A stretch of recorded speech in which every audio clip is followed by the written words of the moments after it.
News. For the first time, South Korea will host the UNESCO World Heritage Committee meeting in Busan in July 2026. UNESCO announced yesterday that Korea will host the 48th session. This marks a major milestone since the country joined the Heritage Convention in 1988. The head of the Korea Heritage Service called it an honor and highlighted Korea's commitment to global heritage preservation. The committee reviews World Heritage nominations, discusses protection of endangered sites, and sets key policy directions. Preparations are underway with local and national partners to ensure a successful meeting. Busan City held a drug crime prevention session for around 150 young adults at City Hall, the first such initiative by a local government. The training aimed to help young people understand the dangers of drugs and strengthen their judgment and resistance through real-life case studies. The session included two parts, a lecture on types of drugs, legal consequences, and how to handle peer pressure, and a virtual reality experience that showed the risks and long-term effects of drug addiction. According to the 2023 Drug Crime White Paper, the number of drug offenders in their 20s and 30s nearly doubled from 2019 to 2023. In international news, U.S. President Donald Trump announced plans to apply a flat reciprocal tariff rate of just over 10% on smaller nations, including those in Africa. Earlier this month, he had already notified 14 countries, including South Korea and Japan, of new reciprocal tariffs starting August 1st. He confirmed that trade talks are ongoing with 5 to 6 more countries. Trump will also impose itemized tariffs on foreign-made pharmaceuticals, possibly starting later this month. He added that the timeline for tariffs on foreign-made semiconductors would be similar to that of pharmaceuticals and noted that it would be less complicated. And now for today's weather. It is cloudy with current temperatures of 25 degrees Celsius. Rain is likely in the afternoon. That wraps up this hour's news. Thank you for joining us. You are listening to BEFM 부산영어방송.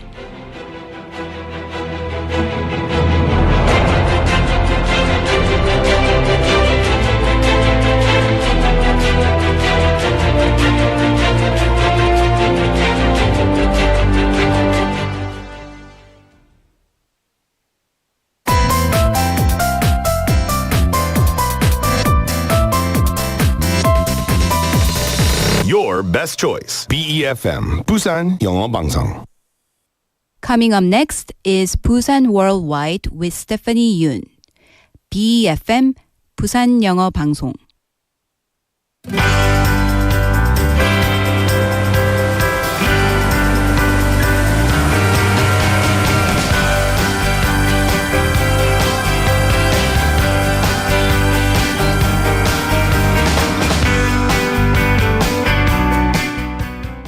Good morning and welcome to Busan Worldwide. Crossing language barriers and connecting people around the world, that's the true power of content and culture. 네, 언어의 장벽을 넘어 강력한 힘을 가지는 것, 바로 콘텐츠와 문화입니다. Today, cultural soft power has become an undeniable force that shapes our world. Korea's music, dramas, and musicals have expanded far beyond Asia, reaching audiences in Europe, North America, the Arab world, and Africa since the early 2000s. However, Africa has long remained on the fringes of Korean cultural content research due to a lack of information and limited exchanges. Recognizing this, the city of Busan has taken the lead by building partnerships with Rwanda, expanding the global reach of K-content into Africa. And this is exactly what we're talking about today, how culture and content can bring countries together and create new opportunities. Well, this is Busan Worldwide, and I'm your host, Stephanie Yoon.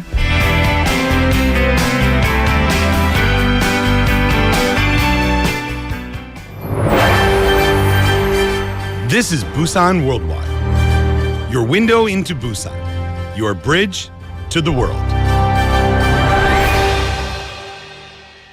That's right. You're tuned in to Busan Worldwide Live this Wednesday morning, July 16th, here on BEFM, 부산영어방송, 90.5 FM in Busan and 103.3 FM in Gijang, Jeongwan, and Noksan areas. Now, Rwanda, located in the heart of East Africa, has shown a remarkable spirit as a small but strong nation.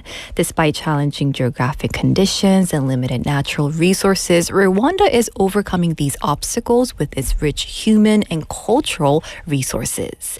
In many ways, Rwanda's story closely resembles Korea's own path to development, often described as the miracle on the Han River. Now, the cultural exchange between Busan and Rwanda began back in 2021. 네, 부산과 르완다의 문화교류는 4년 전부터 시작됐는데요. This year, the Busan Global City Foundation is continuing this work through the KOICA Global Fellowship Program, further strengthening these ties together. And in just a moment, we'll hear directly from Rwandan representatives who are currently participating in the program. They'll share their firsthand impressions of experiencing Busan's content ecosystem, and we'll discuss how this partnership can help enhance Busan's status as a global cultural city and create new opportunities for both countries' content industries. Well, with that, today's text topic is this. What K-content like films, dramas, musicals, streaming shows, or games would you most recommend to a foreign friend? What K-content would you most recommend to a foreign friend? Also, if you were a K-content creator, is there an actor or artist you would love to work with? Please tell us why. I'm sure there are a lot, but tell us some of them and tell us why. 네, 오늘의 문자 주제는요. 외국인 친구에게 꼭 추천하고 싶은 K-콘텐츠가 있다면 무엇인가요? 입니다. 뭐 영화, 드라마, 뮤지컬, OTT 작품, 게임도 다 되고요. 그리고 만약 여러분이 K-콘텐츠 제작진이라면 어떤 사람과 함께 작업해보고 싶은지 그 이유도 함께 보내주세요.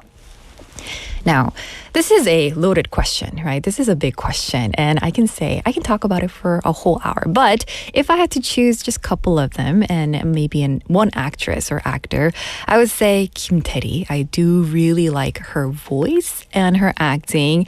I loved her when she was in K-drama 2521, 2521, and also I loved her in Mr. Sunshine as well. So I would definitely work with her, but also I would recommend her films, her dramas to a foreign friend indeed. And I'm always talking about 2521 to all my friends. So if you are my friend and you haven't watched it, you do need to watch it. So do let us know and send us your thoughts through pound 9050, which costs 101, or Kakao Talk or the YouTube live chat as well. We'll be giving away a coffee coupon to one of today's participants. So we do have a lot of messages coming in.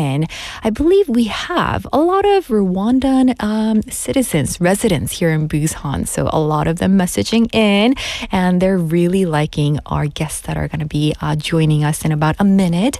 We have Valens Nim messaging in saying, wow, Rwandan filmmakers on Busan Radio. How exciting. I'm very excited as well. We have Sarangdeo Nim and Alan Bless Nim messaging in. I would love to read these messages, but they're not in English or Korean. So if you want me to read it, please write it in English or Korean, and I will read them out to you.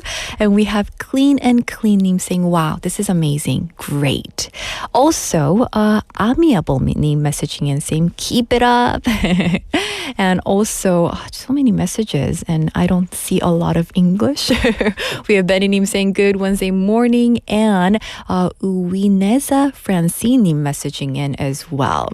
Thank you so much for your messages. I will keep them reading. With that, let's move on to today's interview. From Busan to the world, Busan Worldwide. 오늘의 더 인터뷰 만나보겠습니다.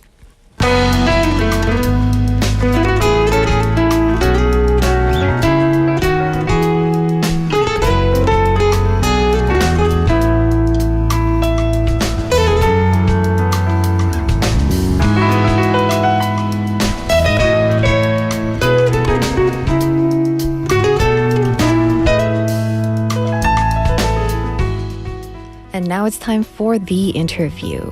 The connection between Busan and Rwanda, as we mentioned, is growing stronger. And this is thanks to the 2025 KOICA Global Fellowship Program hosted by the Busan Global City Foundation.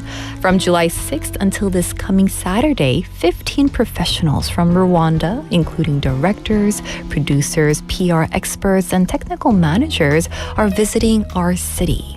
They're here to experience how K-content is planned and produced and to learn about Korea's advanced media policies and industry environment.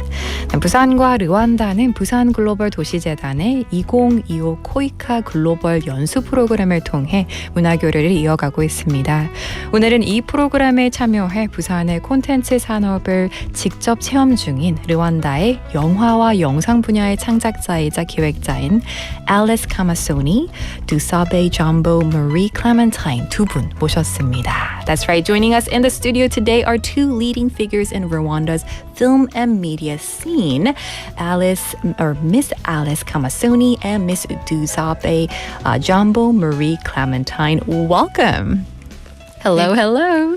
Hello. Thank you for receiving us. Yes, it's a pleasure to have you in the studio. Welcome to Busan and also to BEFM here in the studio. This is your first time here in Busan, correct? Yes. Yes, it's our first time. Yeah. We were very impressed by the hospitality. The country is very welcoming. Oh, I'm so glad. I'm so glad. Yeah, it's the first time. First time. Yeah. How has your experience been so far? Yeah, being in Busan, it's like putting a foot into the future, the future of technology, the future of the film industry.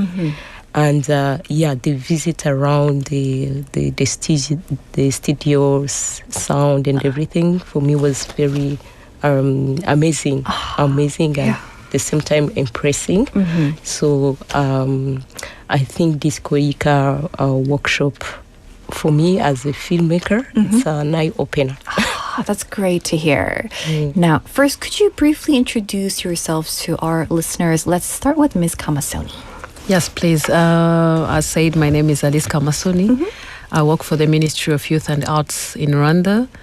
My position is I'm a specialist in charge of visual arts and crafts, but I was also assigned to be the lead of the Arts Promotion Directorate.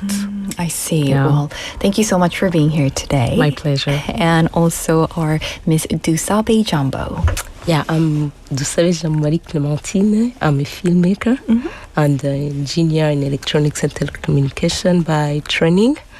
I co-founded a production company in Kigali, but most of the time I write and direct.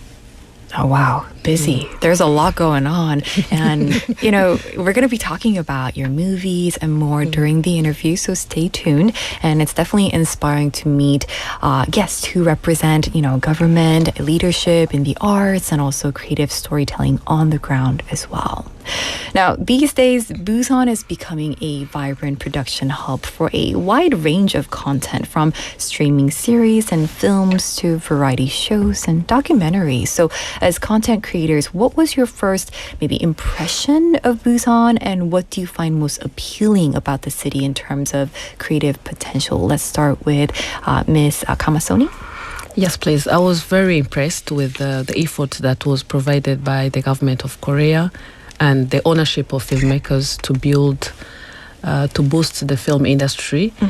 We are very key on demanding how to collaborate in terms of capacity building, co-production, and of course having a platform to showcase our talents through the festivals that are huge in this country. Right, Yeah. definitely.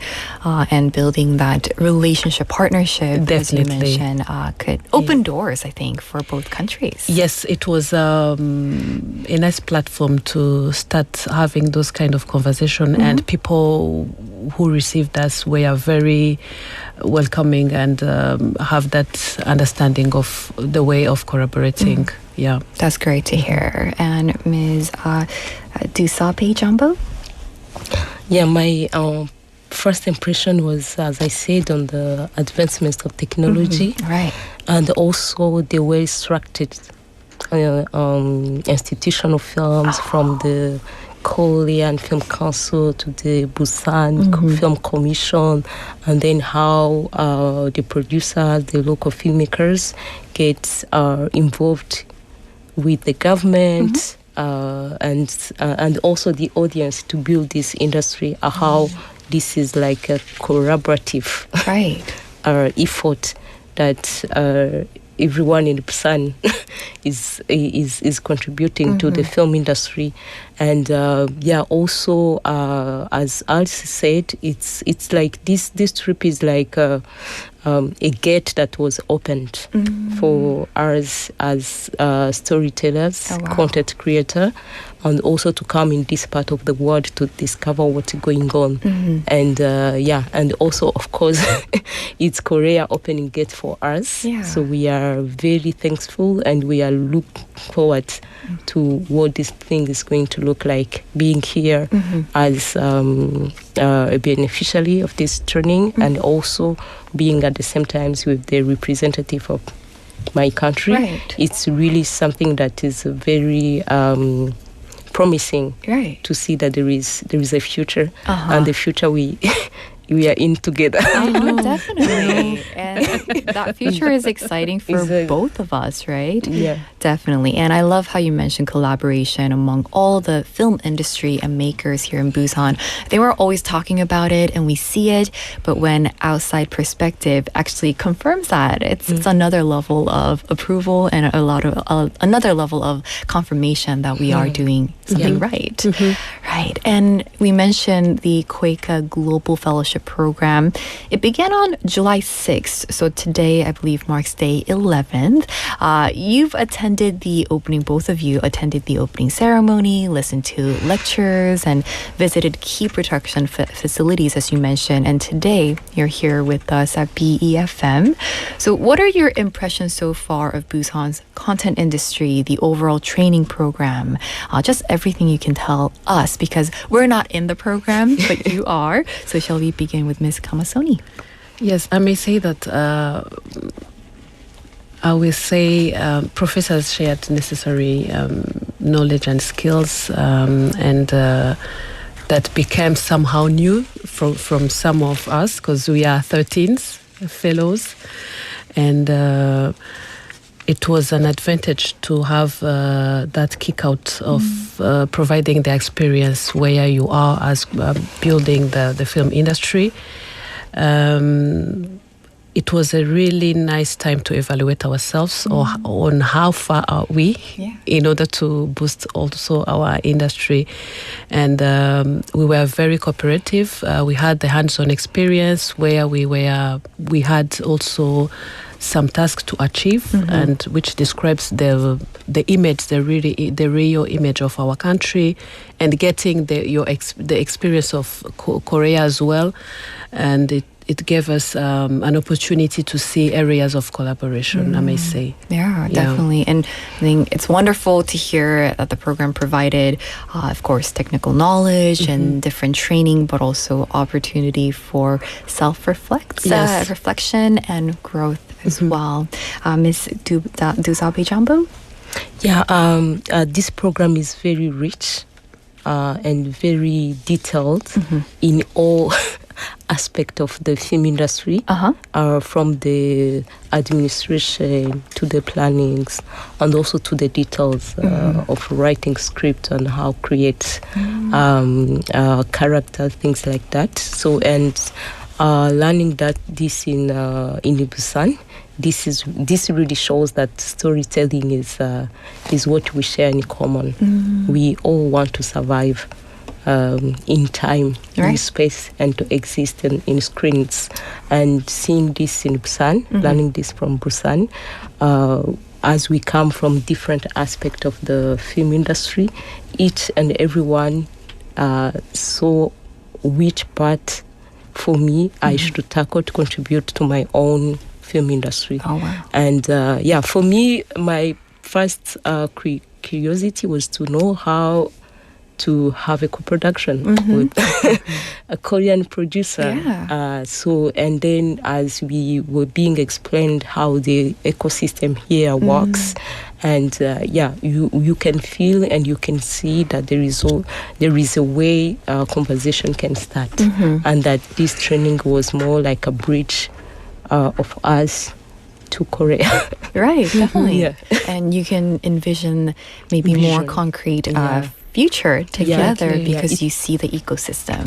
It's very informative. That's great to hear. This is what we wanted to hear, actually.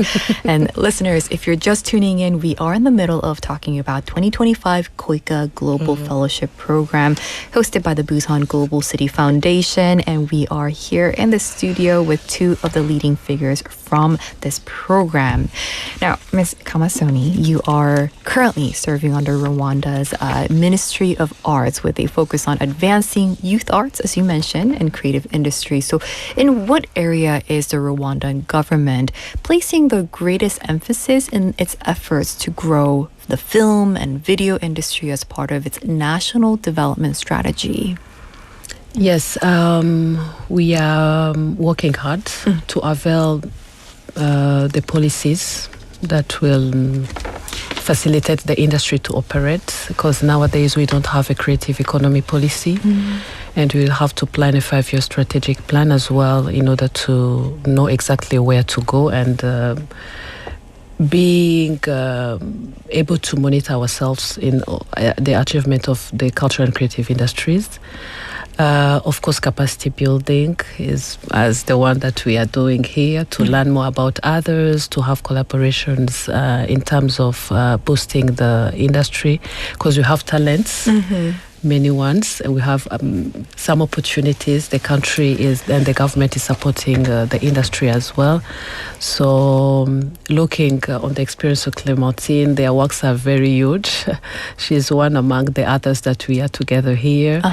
But they need to be supported in terms of raising as others. We need a co-production with other countries, of course, and infrastructures, availing the infrastructures. We have them, yes, but I think there is a lot to do in the country.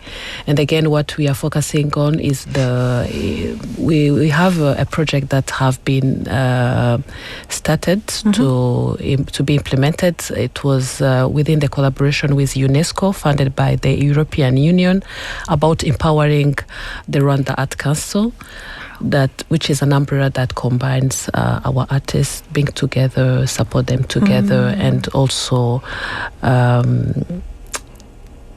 work as a team, if I can say. Wow. Yeah.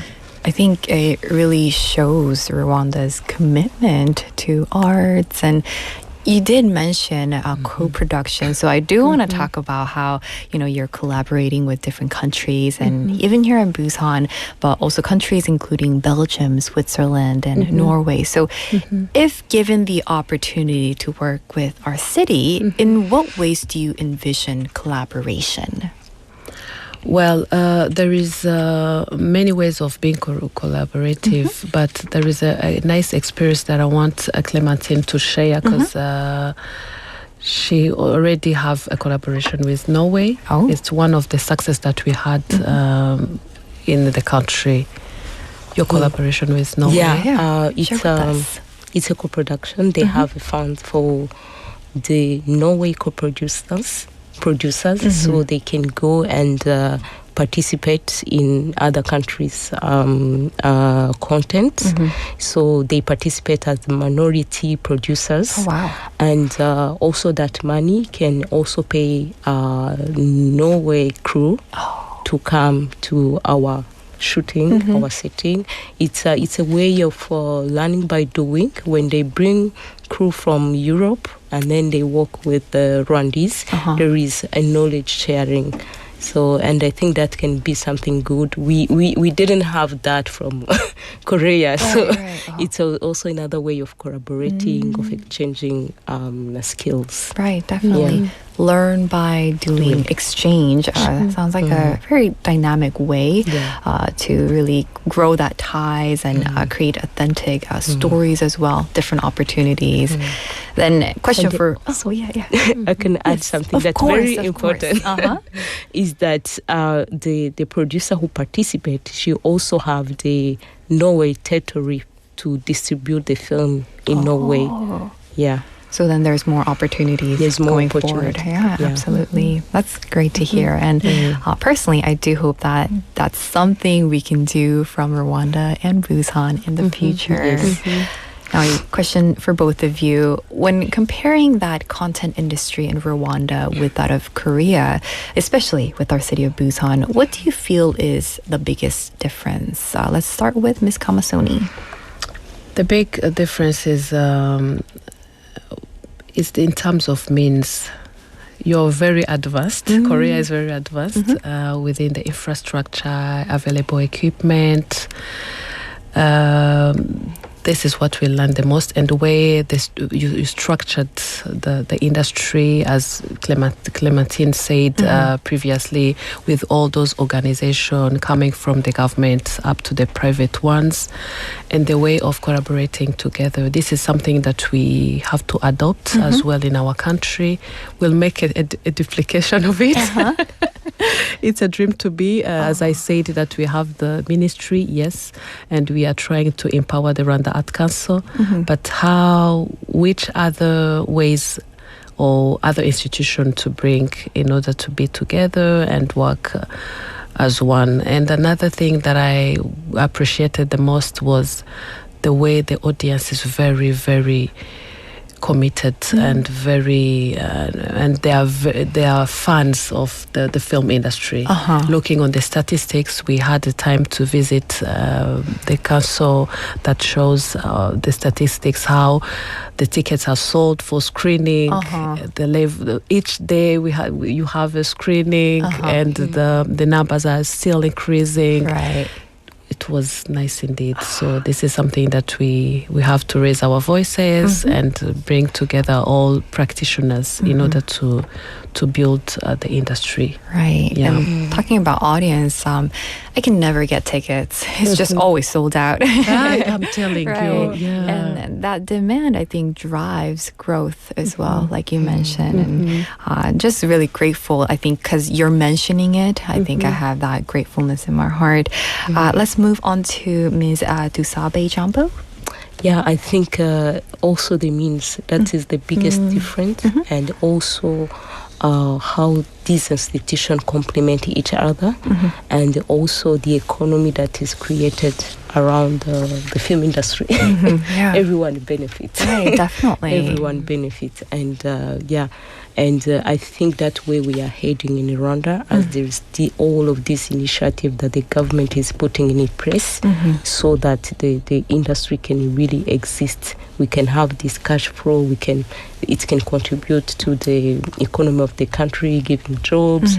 There's a lot of jobs actually around films. That's definitely. Even this institution, they are employing people from different sectors. So that's what we have seen here. So it's a whole economy, and it's a whole system, and and it's good that we did this trip.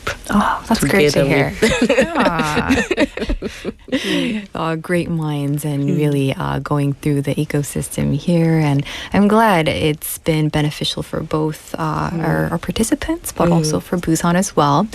Now let's turn to Director DUSABEJAMBO for the next question. Your work is known for its artistic reflection of Rwandan society. So what message have you most hoped to convey through your film? And we do want to hear about your short film, A Place for Myself, as well. So if you can tell us about that. Yeah. So as a storyteller, every storyteller, they have a community they depart from, and we are made of all this sound from our communities. It's really, my work really focuses on the reflection on society in general.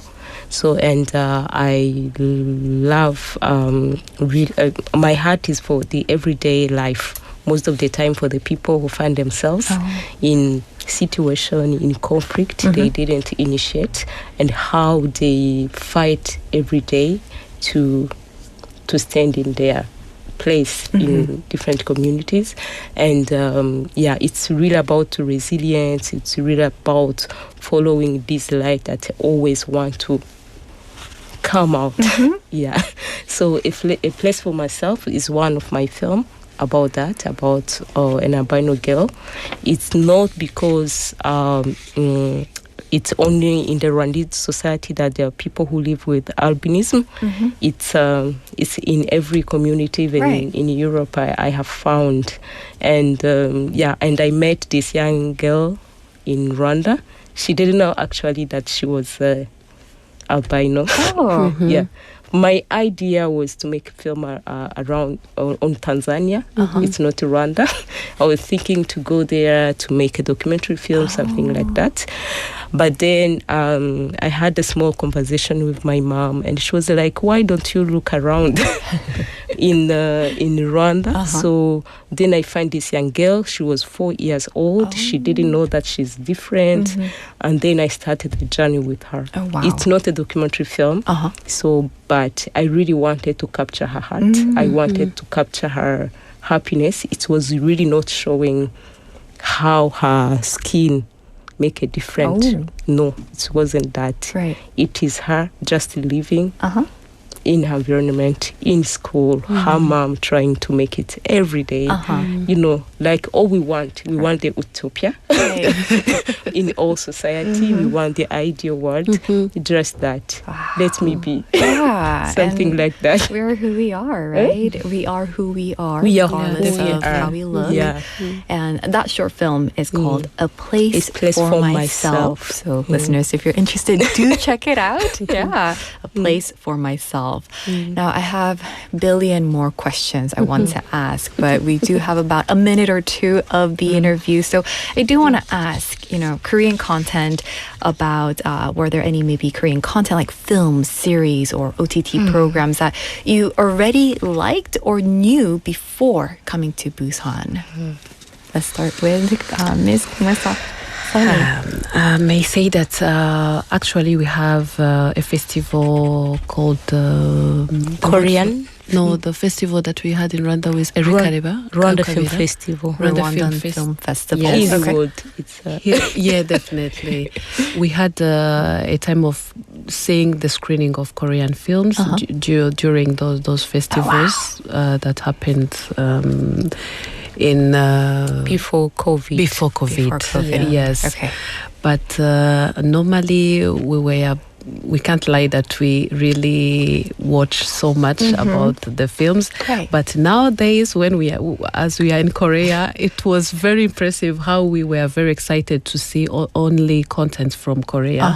Because during the courses, we had times to.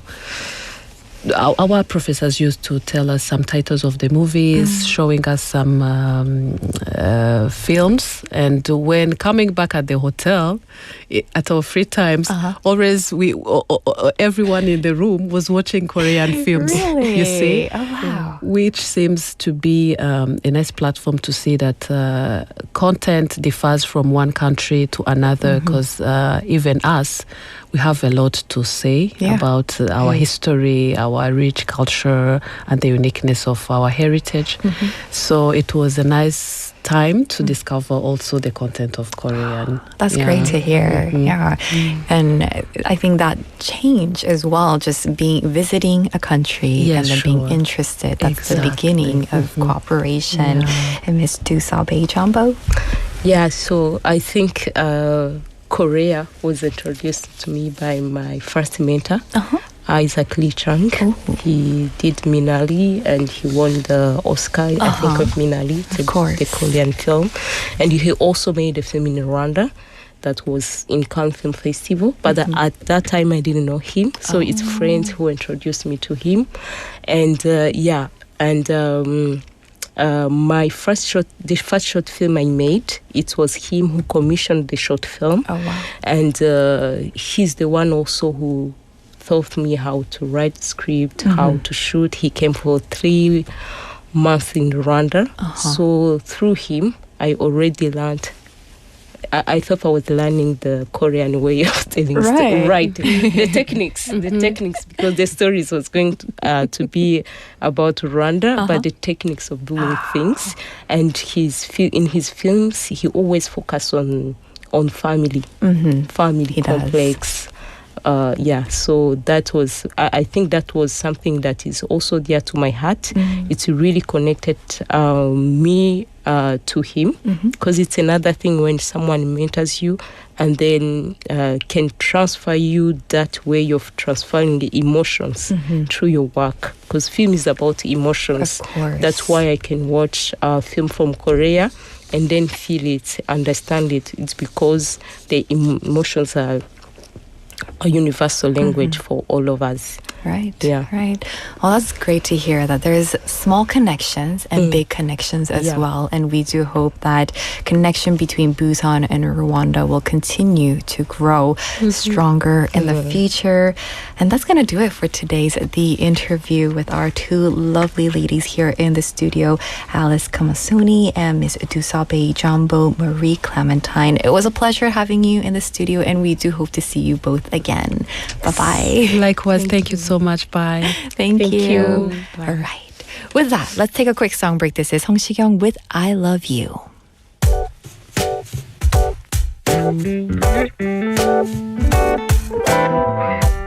어떤 욕심이 내게 생겨서 항상 멀찍이 뒤에 숨어서 몰래 네 모습 훔쳐보는 일 이젠 조금 지쳤나봐.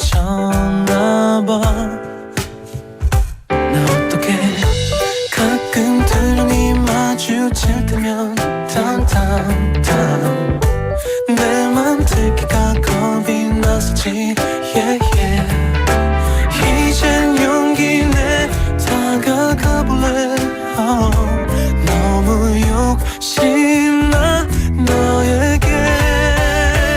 Oh I want you, oh I want you.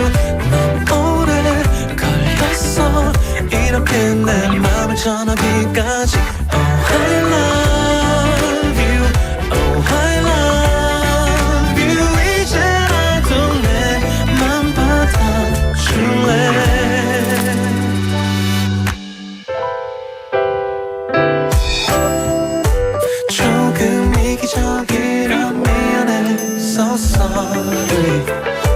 나도 그만큼 쉽지 않아서 not easy. 이젠 용기 내 숨지 않을래.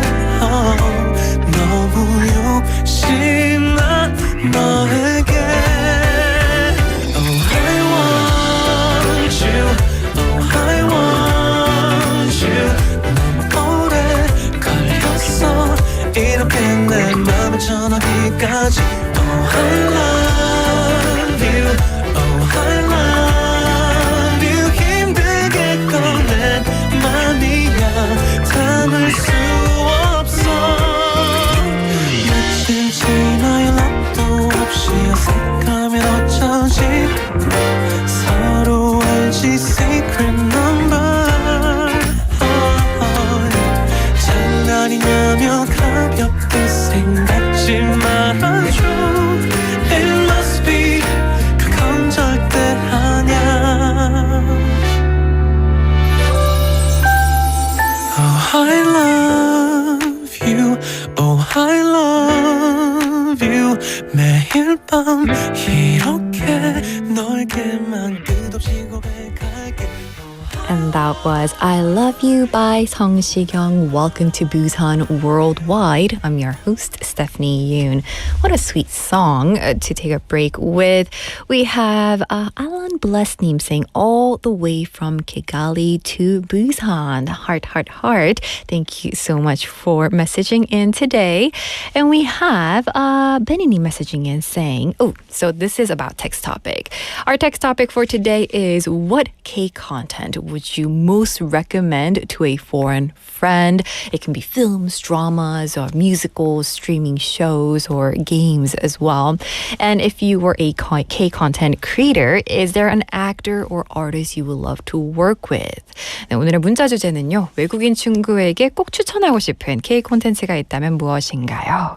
그리고 만약 여러분이 K-콘텐츠 제작진이라면 어떤 사람과 함께 작업해보고 싶은가요?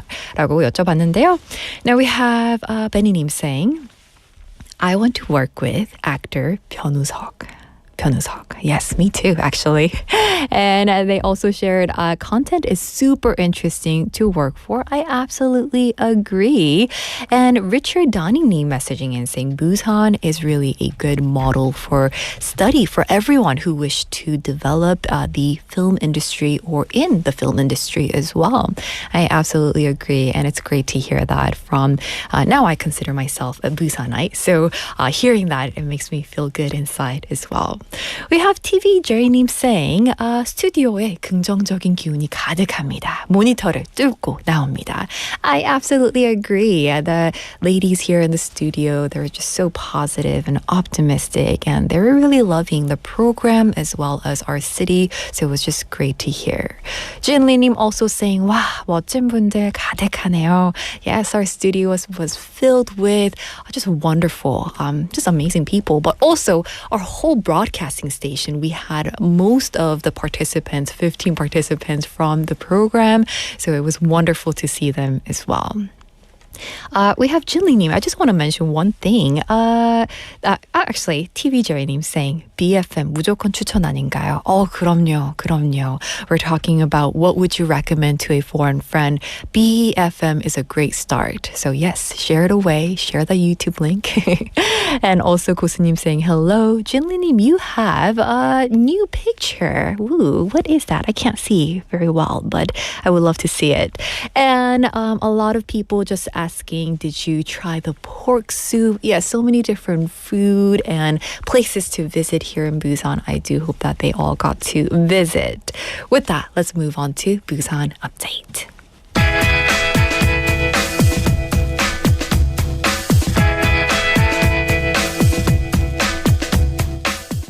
And it's time for Busan Update. Busan City has started comprehensive heat wave protection measures for senior job program participants. 부산시는 노인일자리 참여 어르신들을 위한 폭염 보호 대책을 본격적으로 시행합니다. So more than 2,700 senior team leaders will serve as on-site safety managers and receive 1 month of safety training, including first aid, starting tomorrow. The city will also run special inspection days to check outdoor work sites and adjust schedules based on actual heat conditions. If the perceived temperatures goes above 35 degrees Celsius, work will be suspended and all activities will be stopped under a heat wave warning. Over 63,000 seniors will receive heat protection items like the cooling scarves, and those with chronic illnesses will be closely monitored. And that's it for Busan Update.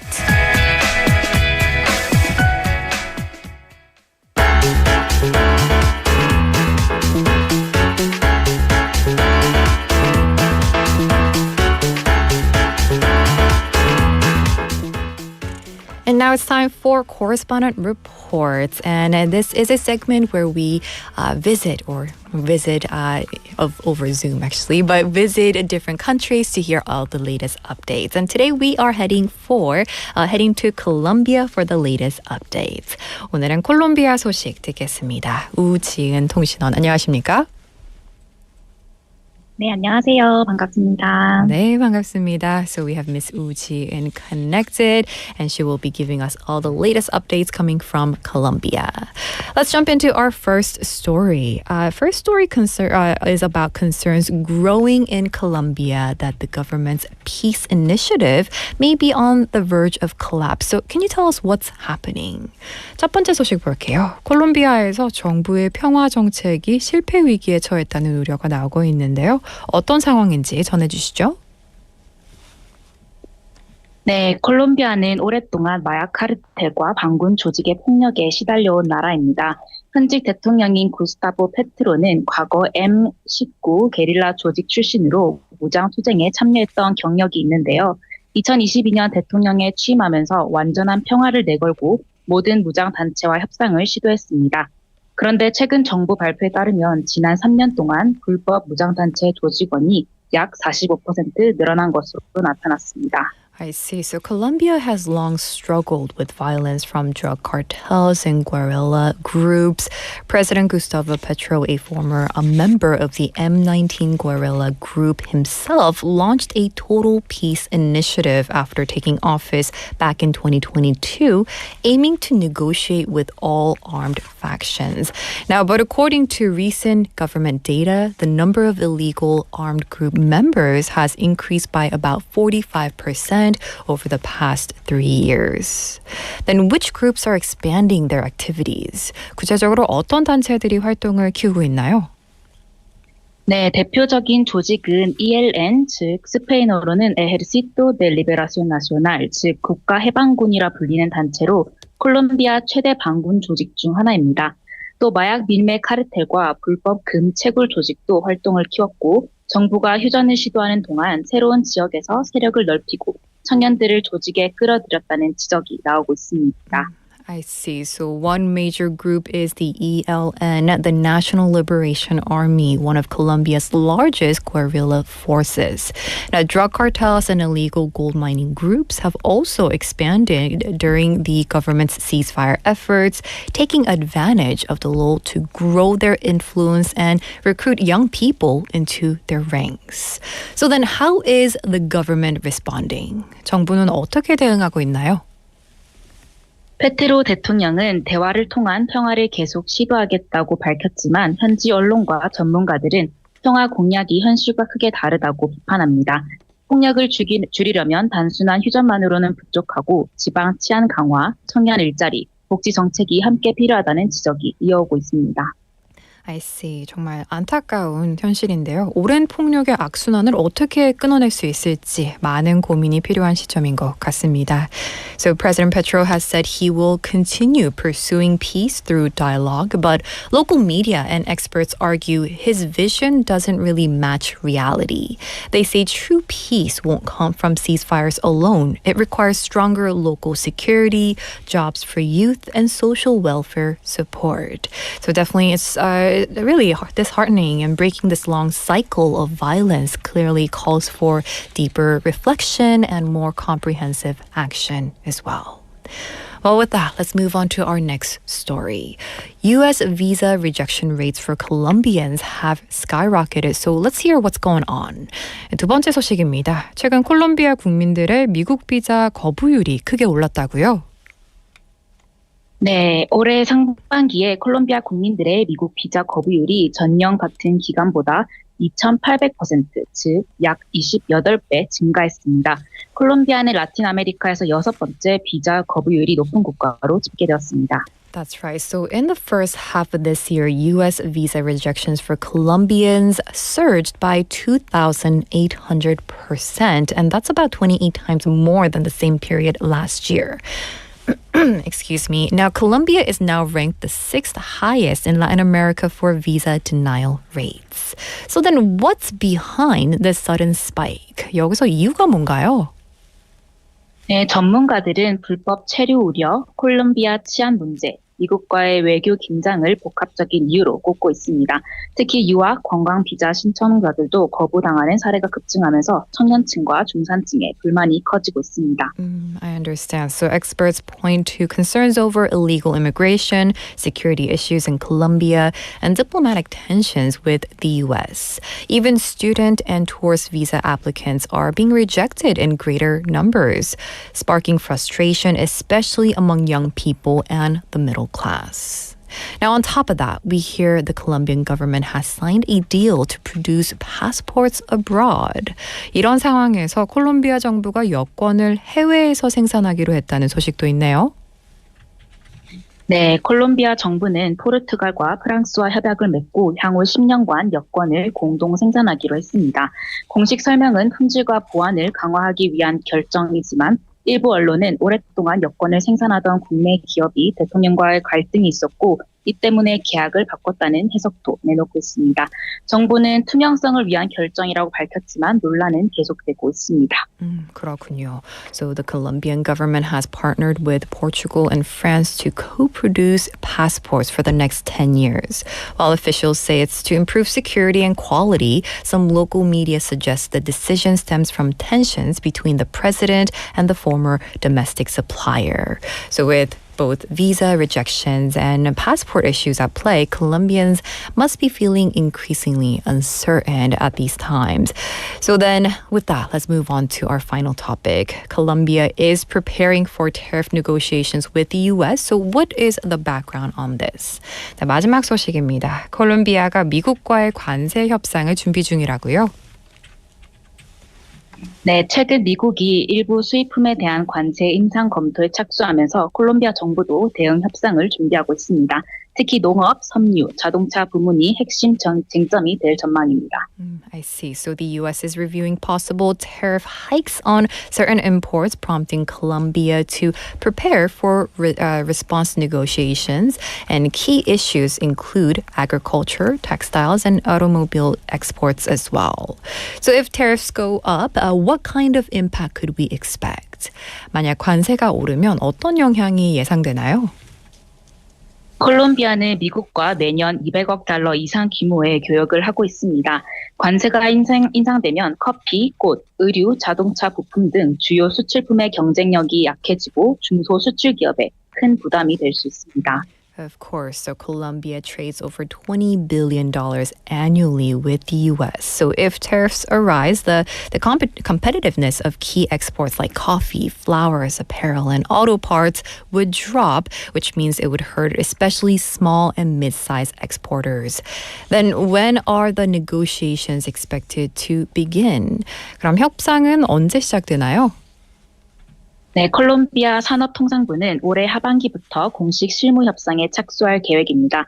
전문가들은 이번 협상이 앞으로 수출과 경제에 큰 영향을 줄 것으로 예상하고 있습니다. 그렇군요. 앞으로 협상이 어떻게 전개될지 지켜봐야 되겠는데요. So Colombia's Ministry of Trade and Industry plans to begin negotiations in the second half of this year. Experts say the outcome could significantly shape Colombia's export performance and overall economy. So we'll definitely be watching closely as the talks unfold. And that's going to do it for today's update from Colombia. 네, 콜롬비아 소식 잘 들었습니다. 감사합니다. 네, 콜롬비아 매거진에서 우지은이었습니다. All right. And with that, we have Santiago Martinez messaging in saying, stay strong, Colombia, and thank you for reporting about the country. Absolutely. We do have all the updates coming from Colombia every month, so do tune in then. Now, we have messages coming in, and I want to read a text message from pound 9050, right? And this is from 2021번님 saying, hi, I am Joy from Kimhae, and it's the second time sending a message. I do love me, yay. And they share that the pronunciation, voice is amazing, and they try to mimic my voice while driving, and they love 부산영어방송. We appreciate your love, your listenership, and your message as well, Joy-님. Thank you for messaging in, and we do hope that you continue to join us next time. Well, that's going to do it for today's show. We will be back tomorrow at 11:05 a.m. And the final song for today is by 옥상 달빛 with 들꽃처럼. We'll see you tomorrow. Bye-bye.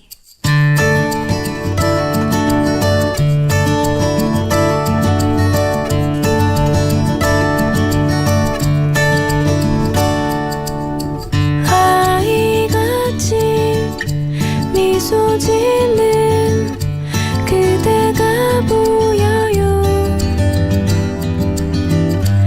아무도 모르는 수줍은 들꽃처럼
BFM 부산영어방송.